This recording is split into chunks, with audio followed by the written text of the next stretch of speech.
let's talk about the 7 warning signs that your kidneys are toxic. Now, I want to do a comprehensive video on the kidney, but in a very, very simple way without teaching you all the fluff and the extra things that you don't need to know. So we're just going to focus on the most important things you need to know to prevent a toxic kidney, as well as what to do if you have toxic kidneys. Now, what is the purpose of the kidneys?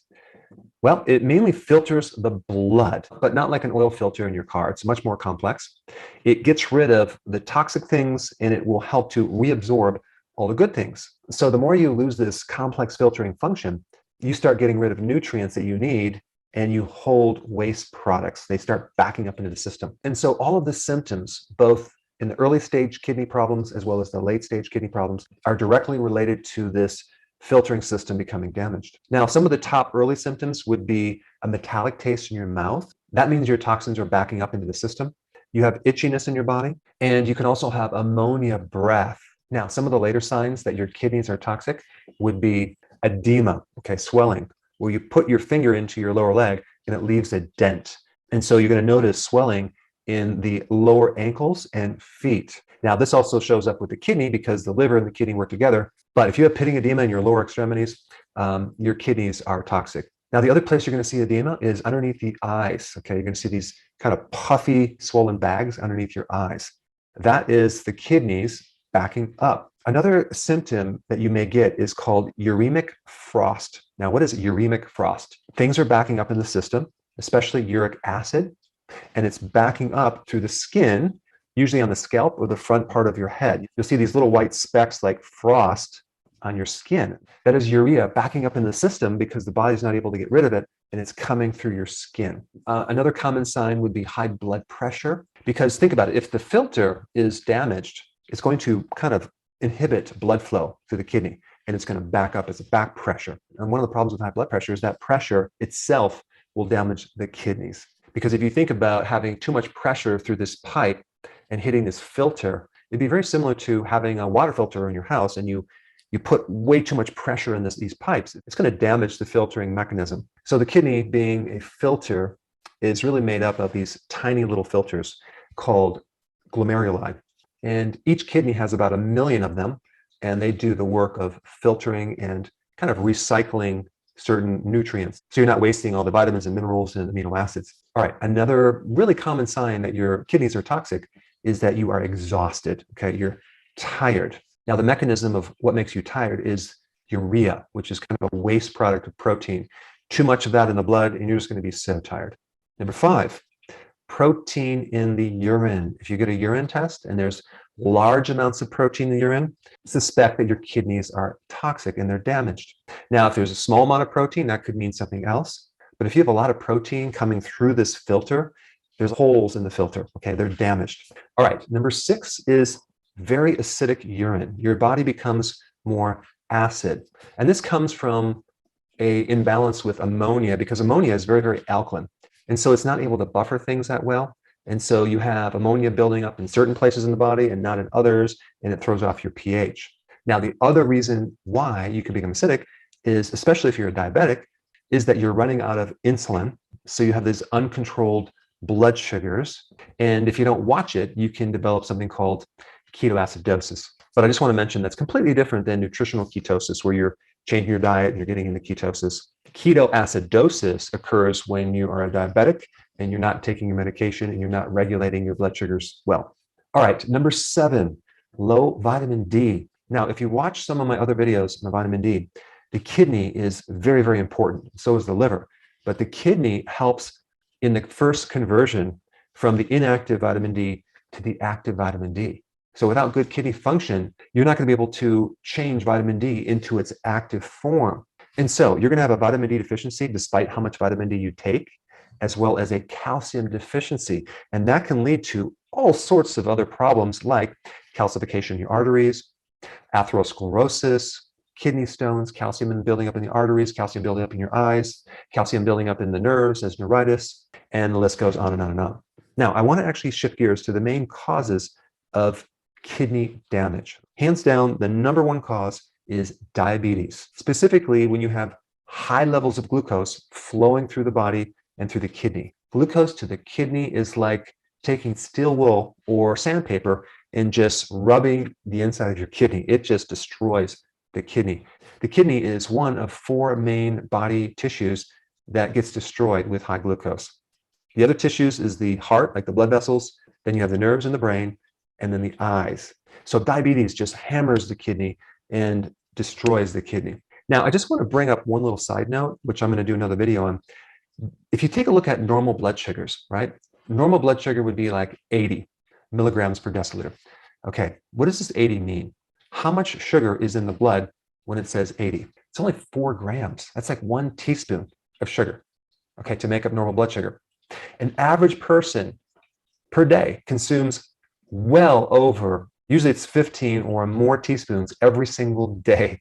And they have that going through their blood system, right? But a lot of times, well, initially, it doesn't show up in your blood test. It doesn't show up as abnormal blood sugar. And this is because your body works really hard at keeping sugar out of the blood. And it does that through a hormone called insulin. So it's constantly just taking the sugar out. And so it's trying to keep your arteries free of this excess sugar because of the damage it creates. But think about this. Where is all the sugar going? Your body is putting it in other places. And this is one of the signs of diabetes, is where you have sugar in the urine. And so the kidney filter has to work really hard at getting rid of excess sugar. And this excess sugar is like a blowtorch to your kidney. It creates oxidation and it creates a lot of damage. I'm just amazed that the body actually responds and survives as well as it does with the amount of sugar that an average person consumes. All right, so the primary cause of kidney problems is diabetes. And the second cause is high blood pressure, which a lot of times is caused by diabetes because glucose hardens the arteries, increasing the pressure because there's no elasticity. The other 2 really big causes of high blood pressure is low vitamin D, which could be caused by a kidney problem, and low potassium, which can then cause kidney damage, and high blood pressure can also affect diabetes as well. So it's kind of this circuit that just one causes another problem, causes another problem, back and forth. Now, another cause, not very common, but it can cause kidney damage, is polycystic kidney disease. Now, this is usually a genetic problem that manifests when you get kidney damage. And so the genes are usually expressed or get triggered when your body becomes toxic, especially the kidney. In later stage kidney disease, people a lot of times will develop these cysts. All right, then another cause of kidney damage would be glomerulonephritis, which is inflammation of those little filters, those glomeruli. So the question is, what causes inflammation of these little filtering units? Well, if you guessed diabetes, you are correct. So you pretty much conclude that the majority of kidney problems come from high blood glucose, okay? So what can you do with that information? Well, let's see. Go on a low-carb diet. That might help. All right, before I get to the foods, I want to just mention potassium for a second. If you have end-stage kidney disease, you're not supposed to be consuming too much potassium, okay? You're not supposed to be consuming too much phosphorus because both of those minerals are in high levels. And of course, if you have end-stage kidney disease, your doctor is going to advise you on what to take, what not to take. But I want to tell you something. If you don't have end-stage kidney disease, okay, and you want to prevent end-stage kidney disease, potassium is one of the most important minerals to consume enough of because potassium can protect the kidney. And I'm going to put some links down below for those of you that want hardcore data. And I'm talking about not just a supplement, I'm talking about consuming high potassium foods. Now, the other 2 things I want to mention is vitamin D. When you have kidney damage, you're nearly always going to be low in vitamin D. And then because vitamin D is low, you're also going to be low in calcium. The problem is now we don't have this transportation mechanism of calcium, and you start building up calcification in your arteries and in your joints and in your kidney as kidney stones. All right, now that you have that, let's talk about the best foods for the kidney in preventing kidney damage. Hands down, the best foods are leafy greens, okay? Asparagus is awesome for the kidney because it also helps detoxify uric acid. We also have kale, which is loaded with all sorts of phytonutrients that are kidney protective. And then celery. Celery has great nutrients to help detoxify the kidneys and keep the kidneys in good health and do it in a very, very gentle way. Celery juice, taken periodically, is a great way to kind of filter out the kidney. And you're going to see if someone has puffy eyes, they tend to clear up very fast when someone consumes a good amount of celery. I think if someone had weakness in the kidney and they consume celery every single day, maybe right at the meal, last meal, or maybe a little bit later, it would not just help the kidney, it would also help them sleep. But celery is really good for edema, both in the ankles and underneath the eyes. Now, as far as protein, fish and seafood is the best, as well as high quality meats. I'm talking about organic, I'm talking about grass fed. But you don't want to do necessarily high protein, you want to do a moderate amount of protein. You don't want to do low protein, a moderate amount. That would be between 3 and 6 ounces, maybe 7 ounces per meal. Now, it's very, very important to step up the quality of food when you want to prevent kidney problems because, yes, diabetes, high blood glucose destroys the kidney, but also drugs destroy the kidney and medications destroy the kidney. Many different medications have a side effect to the kidney itself because the kidney is always filtering blood, and that's where your medications and drugs end up. So if you're constantly exposing the kidney to medications and drugs, it's going to damage those kidneys. We don't want to consume food with pesticides and herbicides. We don't want to have coffee that's not organic because of the amount of pesticides that they spray. And the other point I want to bring up is many people that have kidney problems are on a low sodium diet. And so they're obviously probably not even consuming any salt, okay? Which then makes your muscles weak, okay? You're going to feel very weak and you're going to feel very, very lethargic. There is a very awesome salt that is naturally very low in sodium. So sea salt, which has like 90 minerals, normally has over 95% of it sodium. But there's a type of sea salt called Baja Gold sea salt that is 70% sodium. And it has 90 minerals.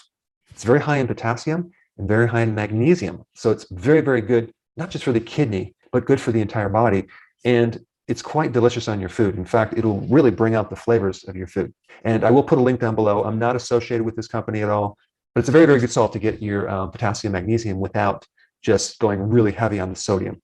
Now, obviously, refined foods, junk foods, high sugary foods, high carb foods are all damaging to the kidney. But there are so-called healthy foods that are also damaging to the kidney because they have high amounts of oxalates, okay?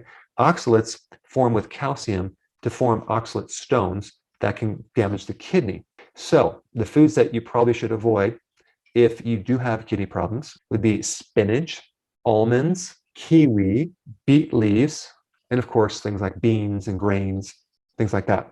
The other point I want to bring up with how much liquid you should drink. And if you have damage in your kidney, you should drink at least 2.5 liters per day. That will keep your kidneys from concentrating and developing these little stones. All right, last point, and this is very, very important. If you have damage in your kidney, there is a very, very good supplement that I would recommend. And I don't sell it, but you can do a search on the internet and find it. It's from a product called Standard Process, and it's called Arena Food. Just take one of these before bed for about 2 to 3 months. I used to recommend it in practice with really good results with kidney damage. All right, now that you have this information, the next most important thing you need to know is what's the complete diet look like? What should I be eating? Okay, you need to be on the healthy keto plan, and I have several short step-by-step videos right here. Check them out.